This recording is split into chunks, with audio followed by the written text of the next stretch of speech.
Hi, I'm Britt. And my name is Alissa. And this is SkeleTales. And this is the podcast where we strive to answer the age-old question of, is my dead grandma watching me?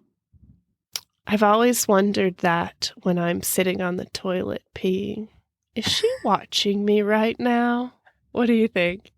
Is my grandma watching me pee? I have shared that wonder, that query. Why would grandma watch us pee?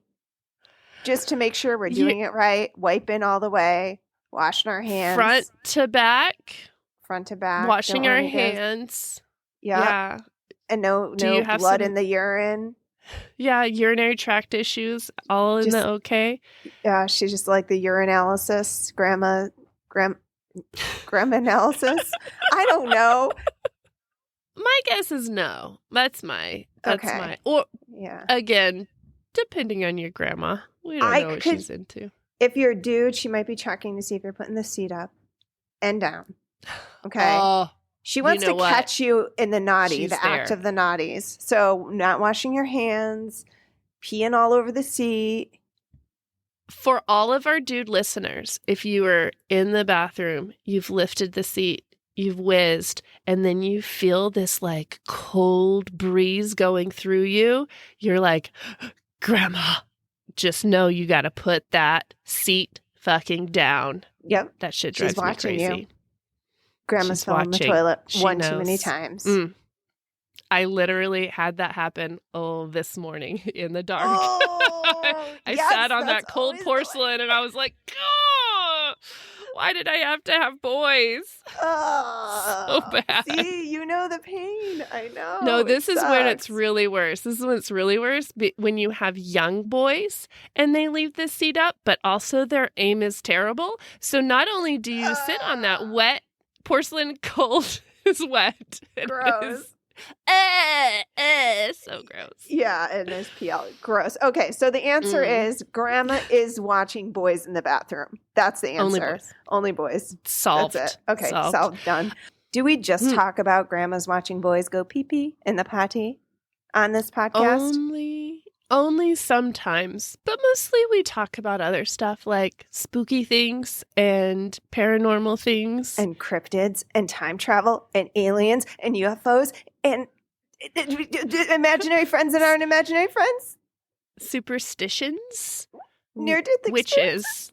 Yeah. You know what? If it's strange and unusual, we love it and we like to talk about it and share stories with you guys. Yeah. Hey, Britt, you sound funny. Yeah. You sound funny. Yes. I have a cold. I do not have the Rona. I've been tested, but I'm super stuffy and I apologize. I'm going to be real snotty tonight. And so I just love to do the sexy, it's the sexy voice until I have to like blow my nose. Well, I hope you feel better. So thank you for showing up and doing it anyway. Well, and you are showing up too. You're not in your land of Washington right now. You're working afar. You're in a hotel room right now. I am working out of town for a few weeks, and I am in like my 6th hotel room of this trip. I swear to God. Oh my gosh. I know. But this is the first time I brought my microphone because we were going to do the SkeleTales, and I just realized I don't have my cord that connects my big old microphone that I've been slogging across the country with me. And so I couldn't plug that in. So now I have my tiny little microphone that I use for my TikTok videos rubber banded to my bigger microphone.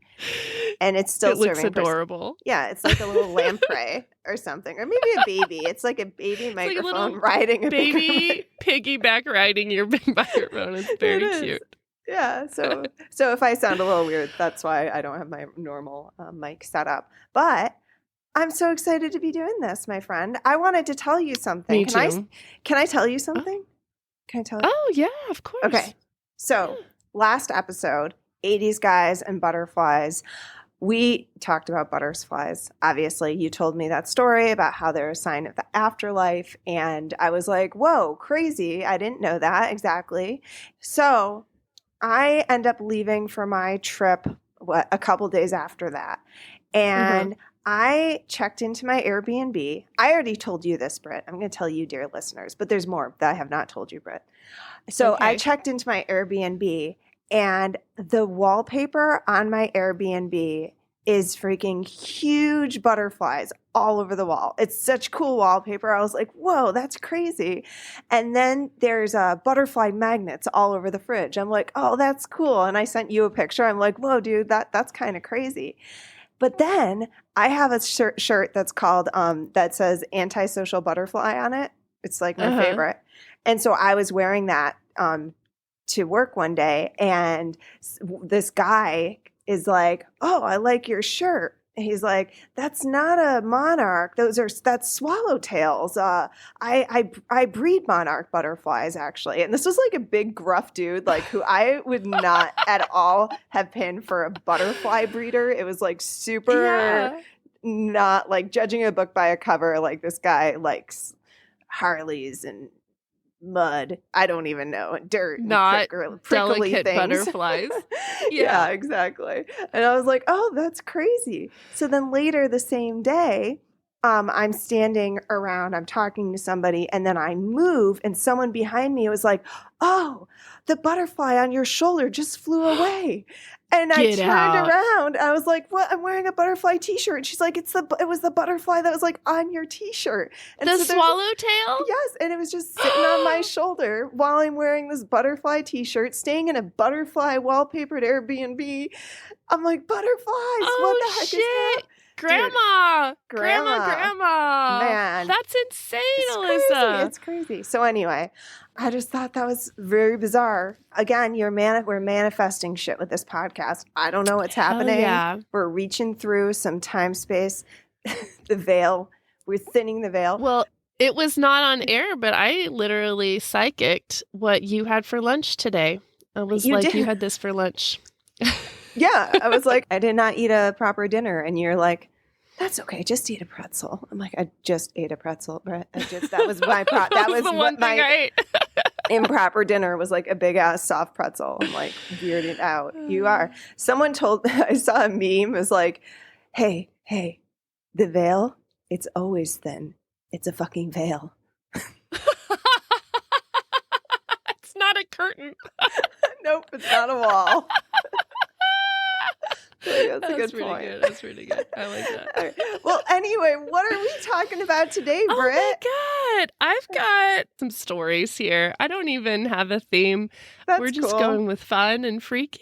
Well, I'm bringing a story from the hot box, and it's just a little surprise for all of us, even me. So awesome. I love when people email. It's the best. Email us always. Okay. So let's get to it. And the title is From Your Number One Fangirl. Yay! I know who this is from. Well, there might have to be a fight, a showdown. We got a few people contending for that title. So we'll see here.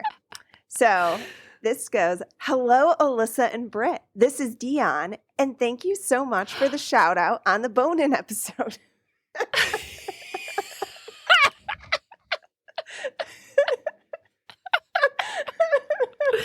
Just for you, Dione. Just for you. Oh my God. So I love that we named that Bone-In. We just don't give a fuck.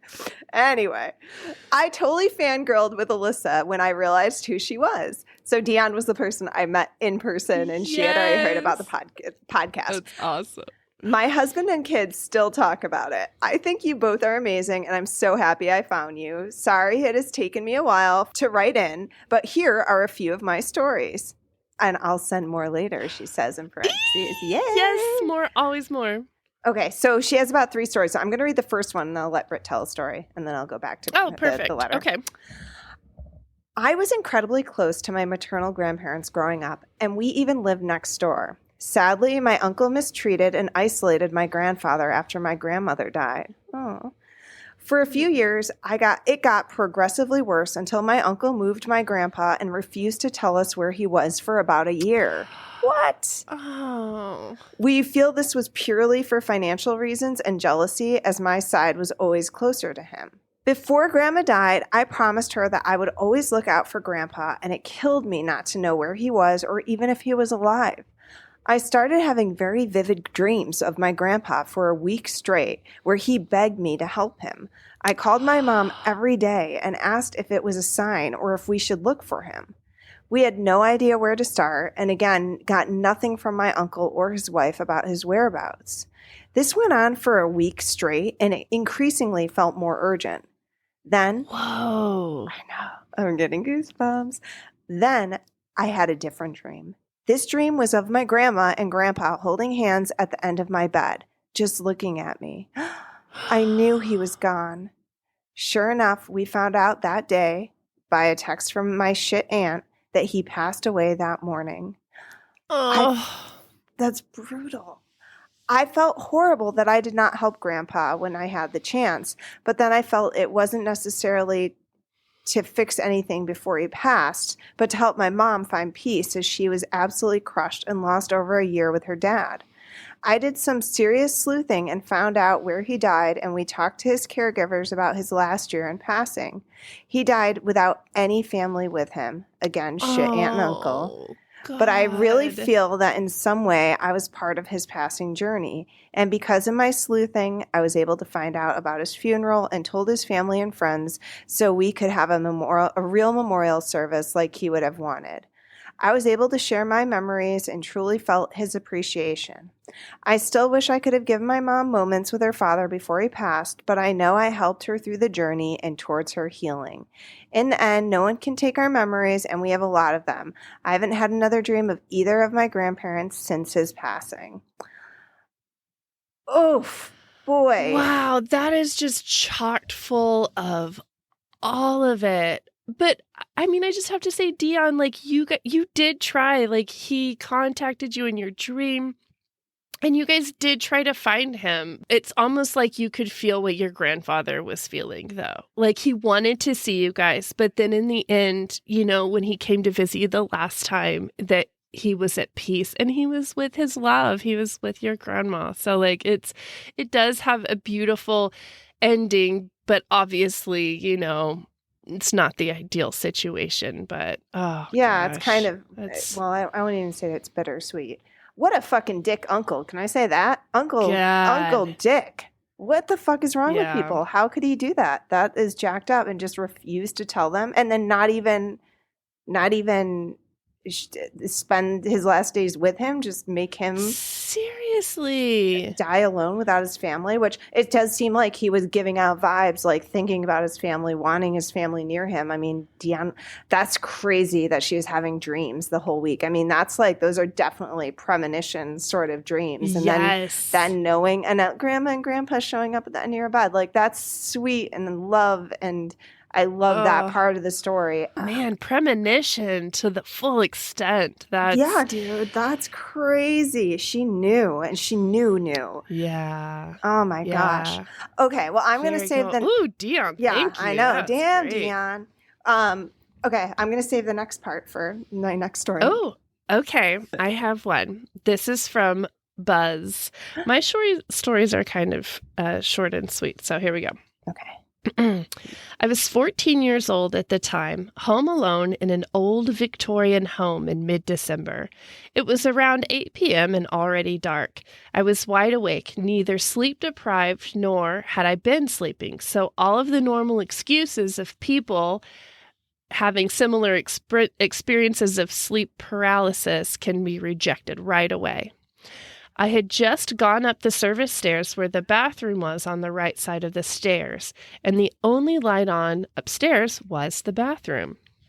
While I was drying my hands before exiting, I started to hear this extremely slow, heavy breathing that got progressively louder in my left ear, the one closest to the hallway. I'm trying to do it justice. The stranger part is that I could feel the breath, like whatever it was standing right there facing my ear. It reminds me of the Michael Myers breathing from the original Halloween movie, for reference. If I could imagine what the entity's expression was while it was happening, it would have been a snarl or some wicked smile. Oh.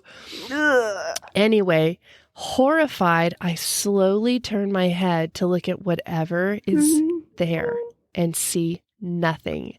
Look in the mirror again, still nothing. So without checking the hallway around the corner, I book it down the stairs and call my mom, and I've never had an incident like it again. Oh. I had to tell that story because that is kind of I'm not scared of ghosts like some people may. I never want to see that. I'm not, but if something is fucking breathing hot on my neck, get out. No, I don't want any of that business. No. Oh, ghosts don't need to breathe. They don't need to breathe. They're not here. What the hell? You did.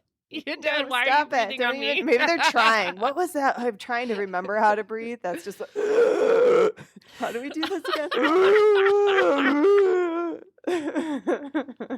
He's like practicing in the mirror, and the kid just happens to be there. I used to be able to fog up the mirror, right? They're like, why isn't this working? Mom! Oh, Britt, your story, though, reminded me that I told you to remind me to tell you about the shadow person in my Airbnb. How was that literally not the first thing I said? No. Oh, my God. I haven't talked to you. Like, we haven't talked as much as I know. All right. Can we sneak that story in? Oh, yeah. I'm going to do it right now. Good. I'm going to do it right now. Good. Okay, because I was in the bathroom. So I was staying in this Airbnb, and I got up in the middle of the night to go to the bathroom. Is this the butterfly one? This is the butterfly Airbnb. Yeah, where I saw. Okay. Alrighty. So, already right? was spiritual. Okay. I mean, it was a gorgeous place. Oh my God, I would live there. I loved it so much. Anyway, I got up in the middle of the night to go to the bathroom. I didn't turn any lights on because I didn't want to fuck with my my clock of sun. What the fuck is that called? My nocturnal clock. It's not my nocturnal clock. What the? And my Victorian rhythm. My circadian rhythm. Circadian rhythm. That's what it is. So I didn't want to get the lights in my eyes, so I left them off. But there was just some like glow, atmospheric, glow from the outdoors or whatever.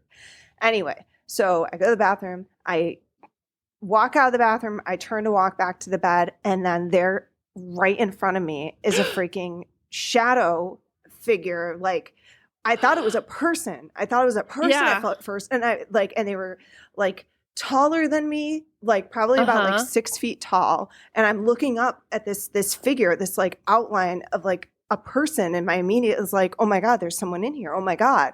And then they just were standing there and like right in front of me. And I was like, what the fuck is happening? Oh my God. And like my brain didn't like, it went through that period of disbelief of what am I looking at? I'm like, no, this is fucking right in front of my eyes. This is like, there is somebody there, but then they're not doing anything. Oh my God, what the fuck? Was it transparent or was it solid black? It was solid. It was solid black. No, I mean, it was like a shadow. It was like as solid black as a shadow. I could see it against the it was lighter beyond it. And there was this, I could just see this silhouette. It was like a silhouette of a person. Taller than me, right in front of me. And so I'm like freaking out first. I don't even know how long I stood there before I'm like, okay, wait, they're not moving. Like, what the hell is happening? They're not moving. They're not gonna like get me, I guess. Like, yeah. And then I decided I'm just gonna like walk right through it because I didn't know what else to do. And I walked right into the wall. Because I took the wrong turn out of the bathroom, but I was staring at my own shadow at a wall. And I was freaking the fuck out. No.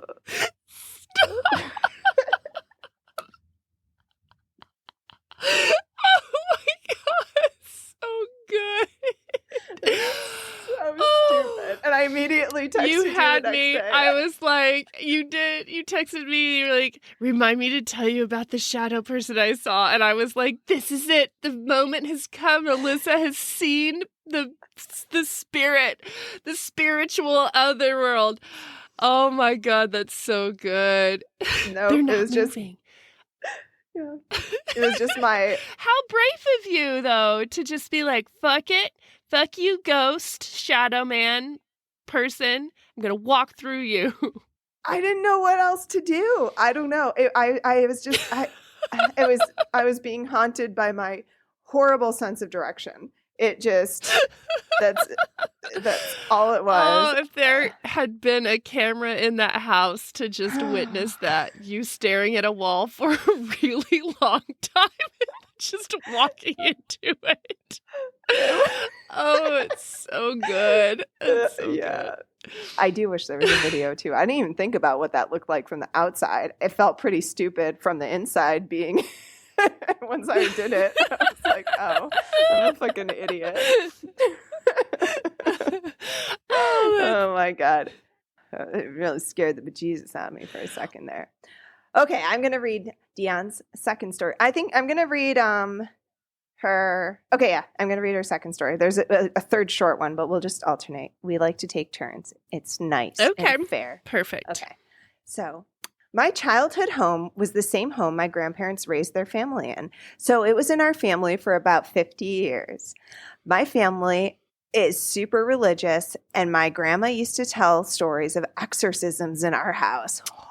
Ooh, I want those stories. Yes. Damn. She said that they would try to burn horoscopes and Ouija boards, but they wouldn't burn unless she prayed at the same time. If she stopped, the fire would go out. Eek! Is what she writes. Woo! We haven't tried burning a Ouija board. That sounds fun.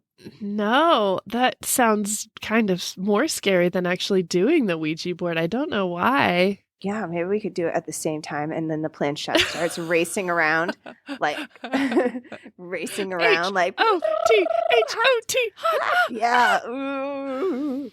Okay. Or they'll be like, if it's a bad demon, right? They'll be like, this feels good. True. If it was bad, I'd be like, so cozy. Welcome to my world. Yeah. Okay. So our home had a creek that ran through the property. Grandma told me that a child once drowned in the creek before they bought the home. Apparently, a neighbor child came over and played in the creek when no one was home and somehow drowned. Between the demons and the drowned child, I truly felt our home was haunted. I would see shadows of people in my second-story window at night and felt like I was being watched. I usually would see a girl looking through the window, but sometimes a man. I would push the mattress away from the wall and sleep on the box spring between the mattress and the wall because I felt safer there. I was terrified and I didn't know what to do, so I went to the creek before I felt like the drowning happened due to the depth and asked the spirits to leave me alone and said that I did not want them to visit me anymore. Oh, I'm sorry. So I went to the creek where I felt the drowning had likely happened due to the depth of it and asked the spirits to leave me alone and said that I did not want them to visit me anymore. I left flowers and said goodbye in a way. I did not see the shadows or feel like I was being watched again. Wow. I really do think that like verbally manifesting it out there to like Meredith, when we interviewed her, she just sat down and she was like, go away. Yeah, well, or she called her dad to have him go away or something. Like, right? Like, yeah. I think that does. And Alex too, the psychic friend Alex was like, don't fuck around. Or like, you can, you can stay here, you can be here, but don't fuck with me. And we're cool, Ooh. And they listen. Did Dione say how old she was around this time? No, I don't think she did, but she grew up. I'm guessing childhood though, right? Yeah. Like those family homes, the old, generations living in. Those ones seem ripe for haunting. Yes. And maybe is it because people keep talking about the people who used to live there or the stories involved. And it's like, there's that saying that you're not truly dead until the last person who remembers your name or something dies. They're somehow still alive, still connected because of the... I just think of all of the people that have died either around that area, in the house. I mean, the history of the old houses is just ripe for hauntings. Yeah. Well, and then, I mean, normal houses, multi-generational houses are ripe for hauntings. But then ones where exorcisms have been performed and they're burning Ouija boards. And what happens to those spirits that get exorcised from bodies? Like, where do they go live? In the wall? In the attic? Like... That is much creepier. Yes. Grandpa Jane, that works. Coming to haunt and visit is much different than the exorcised demon that possessed Grandpa Jane. That's right. Yeah, or if someone was I don't know. I don't know much about exorcisms, but I think even if you had sex too much, they're like, there's a devil in them. What did they used to do them for? To remove the demonic spirit inside somebody. Did you ever end up watching that straight? Oh shoot, what is it called? Dark Tourist. The Dark Tourist with a New Zealander as the host, who you're absolutely going to love. Oh my God, I know I will. He visited someplace in South America and was there for an exorcism. It's pretty bananas, that they're still doing them regularly, and then just witnessing this person being exorcised and watching the demon kind of writhe around, or however they do. But dark tourism, I think that's the name of it. I have seen, there's a TikTok channel where a dude performs exorcisms on the TikTok channel. But I guess what is it presenting like? Or are they, because I feel are these people I have the devil, I am Beelzebub, I'm going to eat your child. Is it that? Or I just thought maybe exorcisms were something like going to gay camp. We'll just exorcise the gay out of him. Right? Something like that. I don't know. In my mind, it is the first one. Oh, okay. Not the second one. Okay. I recently listened to a podcast, which we both love, Spooked, and there was an episode about an Asian healer removing a demon from a little boy. And before the exorcism, they didn't call it an exorcism, they called it something else, but he was this creepy, weird, heavy-footed 7-year-old. And then she does this ritual and he comes out and he's this light, bouncy little normal boy again. So it almost is a darkness takes over your soul or something. I don't know. That's how it is in my brain. That's very interesting. I don't know. The very rational, logical person in me. I think the famous one from The Exorcism was she had schizophrenia or she was mentally ill and they did not know how to properly treat her illness. So it was a demon. Yeah, exactly. That sort of thing. So I think maybe in my brain there is no rational, demonic possession is not a real thing. I think that's the angle I'm approaching it from that. That's not real. In the olden times, they just didn't know how to help mental illness, so it was a demon. The easy excuse. Right. Yeah. Or the witches, the witch trials.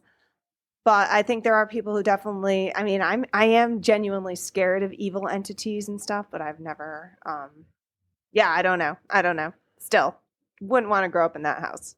Dione, you are a brave soul.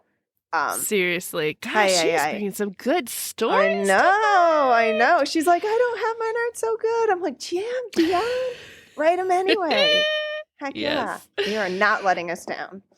Not at all. They're awesome. Okay, so my next story is on the same wavelength as the last story. I already forgot it. So just perfect. Starting from scratch. When my brother was born, our family began to have these occurrences of breathing in our ears. Oh.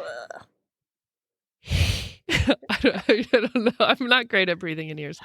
Each time. Oh, that was a good one. Ooh, yes. I could be a phone sex operator, I think. I talked in the wrong mic. I got to do it in a little mic. Tiny mic. Acing the interview. Phone sex operator. Do you want me to talk into my big mic or my little mic? My tiny mic. Okay. Perfect breath. Okay. Every time there's a breath, I'll just point to you and you can do it. Your sexy breath. Okay. Each time we would hear it, we would check on everyone just to make sure everything was okay. Each time we would find my brother in a situation that was dangerous and he could have been severely hurt.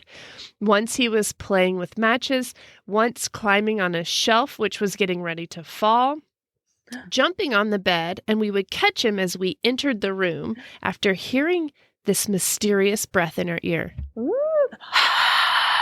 There you go. There we go. Oh, I lost my place. In our ear. Oh, geez, sorry. Snot's dripping. Sorry, hold on. I forced Britt to do this, everybody. I just want you to know. She's like, I don't feel good. I'm like, plugging this. Suck it up. Suck it up. Bug it up. We got to do this. No, I knew we need to. Rain or shine. Here we go. We began to recognize it as a warning. What we all heard wasn't a deep, heavy breathing, but a light, breathy sound. Oh, it's kind of like what you're doing. When my brother was... perfect. When my brother was 4, he ran from me while we were near a busy road. He broke loose from my hand and he was going toward the highway. I was running as fast as I could, but I wasn't fast enough. I heard the breath in my ear. And in desperation, I yelled, "Help me!" as he was getting ready to leave the sidewalk and go into traffic. A man stepped out from a bush and grabbed him, keeping him from going any further. Then I made it to him, grabbing him tightly. I looked up to say thank you to the man, and no one was there. No one saw the man except me and my brother. There was a large crowd gathered and others running behind me. They were all saying, "Thank God you got him." But I didn't, and no one saw this tall, skinny, light-haired man that saved my brother's life. After that, we never heard the breath again. I love it. Goosebumps. Oh my God. It was like their guardian angel or his. Yes. Whoa, man. Or he's like a time traveler and he had to make sure like this guy survived. Who's her brother? Is so it like each time they're like, yeah. Yeah. Yeah. What's her brother doing now? Is he like solving fucking some problem? Is he like who's solving some problems? I was gonna say Elon Musk. I don't think... Is he like a heart surgeon? Yeah. Like, yeah, is he saving? Is Biden only these names? I'm not. I'm really. Is your brother Barack Obama? Perchance. I don't know. Elon Musk. I don't. Who's Biden? Who's like a really good person? Mr. Rogers. Was your brother Mr. Rogers? Oh. Did your brother grow up to be Mr. Rogers? This was written in 1924. Yeah. So, and then a time traveler had to go back and ensure that Mr. Rogers is the time traveler. He's tall and skinny, right? Yeah. Yeah. But maybe it was his future self saving himself. Future self. I like it. Mm-hmm. I like it. Oh, I love that one. That was great. Good job. Good job. Thank you. Okay. Thank you. So then I'm going to finish up Dionne's letter here. Okay. So back to Dione over here. She says, "We had the best sledding hill around. Only there was a creek at the bottom of the hill that we had to steer away from." That's some risky risky sledding. Like, as Mitch would say, it's not fun if it's not dangerous. Okay, living on the edge. One amazing snowy day, I was sledding with my younger brother and friend. Only with 3 of us on a sled, it was impossible to steer, and we ended up in the creek. We all remembered the cold and then darkness. The next thing that we remembered is feeling like we were being pulled out, and I saw 3 white figures pulling all 3 of us. We all felt like someone was looking out for us and saved us that day. And that's how they got out of the water? Yes, 3 white figures pulled them out of the water. Oh my God. Future selves. We just solved it in the last story. We already know. Future selves went back and saved the little baby selves. No, I don't know. Man, and there were 3 of them. So it was like, good together, heave ho. Oh man, that's so cool. Or one of each if it was of guardian angels. They're like. Exactly. That's kind of where my head went. But also could be future self. Well, because glowing lights. Yeah. Did you just wake up and you're just like freezing on the cold? ground? Yeah, frozen solid. Where were you inside? Oh my gosh, that's terrifying. That's terrifying. You shouldn't have been sledding on that hill. Do you remember in Colorado on one of those drives up into the mountain from Denver up that it was that sledding stop where it was just this really steep hill that people would go to sled. And there was like, you would sled, maybe you just went straight up to go snowboarding. Yeah, and then we went to Ruby Hill to go sledding. I don't remember. I don't know. This one you didn't pay, like if you had your own tube, you just show up and go down the hill. Yeah. But they had this really tall embankment so like you'd go down the hill and then you'd hit the embankment and be like, okay, cool, I'm this has slowed me down. Okay. But the embankment on the other side was the highway going up the mountain. And there was one time that Kat, Kat. She's so lightweight. She flew up and was about to go into the highway and had the sense to be like, oh shit, and like jumped out of the tube and the tube flew over the embankment. It was so scary. Oh my God, jumping freaking a huge jump into the highway. Yes. Yeah. The misfortunes of Kat. Jeez Louise, that's all we talk about. She genuinely must have 9 lives. When Kat, yeah, maybe that's true. Oh goodness, we've talked at least about 5 of them dying on this podcast alone. I think, like, those are the only stories we've told about Kat. Is Kat running into the wall, Kat burning down a house, Kat flying into the. I'm sorry, Kat. Everybody's gonna have this impression of you, but she's one of the most incredible people in the world. Yeah, there's always those things like, is this really safe? Well, everyone's doing it. It must be safe. Like that group hive mind. If they're doing it, it's safe for me to do it. Oh boy, that's crazy. I'm glad that Dione and was it her brothers? What'd she say? Her brother and her friend survived though that day. So oh my gosh, it could have been so bad. Yeah, maybe it was you know what, we were giving shit about that. Maybe it was all the exercise souls kicking around that she went and she left the flowers right by the river. She left the flowers and they were like, thanks Dione, we love you, I'll save your life. Yoink. Yes. Out of the water. Oh my God, not this one. Okay, so then she closes out and says, thank you ladies for your podcast, your number 1 fangirl, Dione. Smiley face. All right. Oh, thank you, Dione. So fun. Oh, my heart is warmed.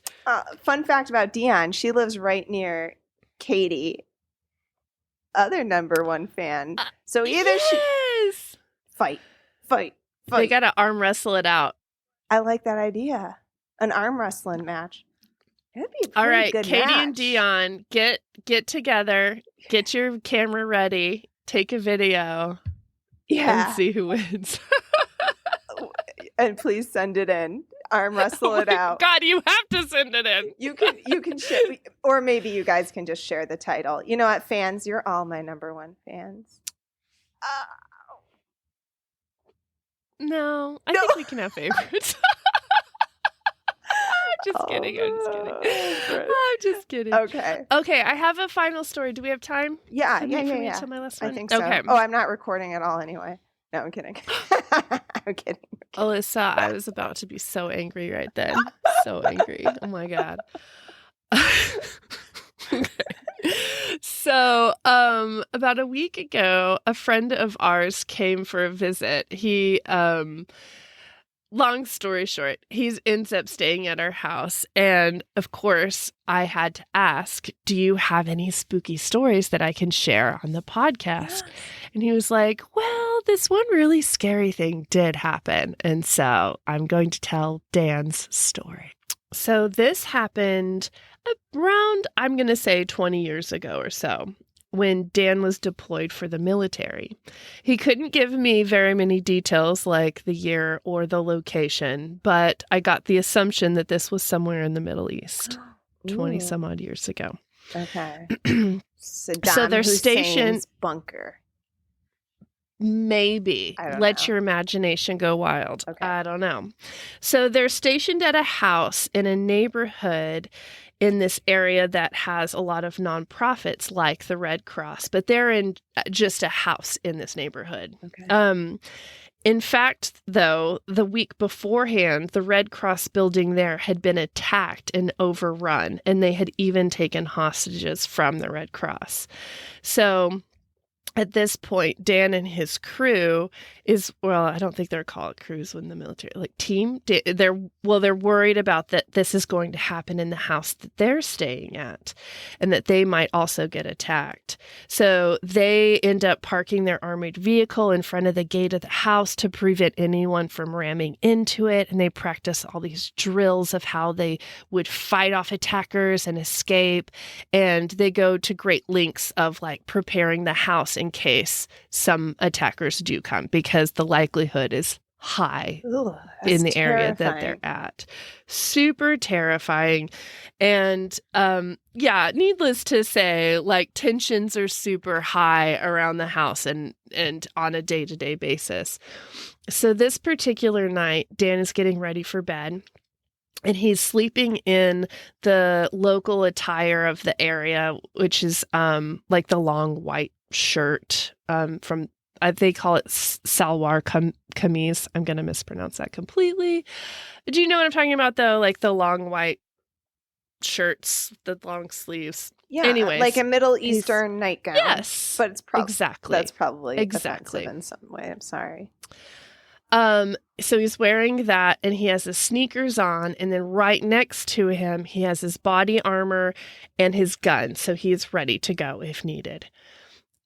Now, to make things even more nerve-wracking, this area had been having like earthquakes and like a lot, and this particular night there was even a storm happening. So like God. Nerves are shot.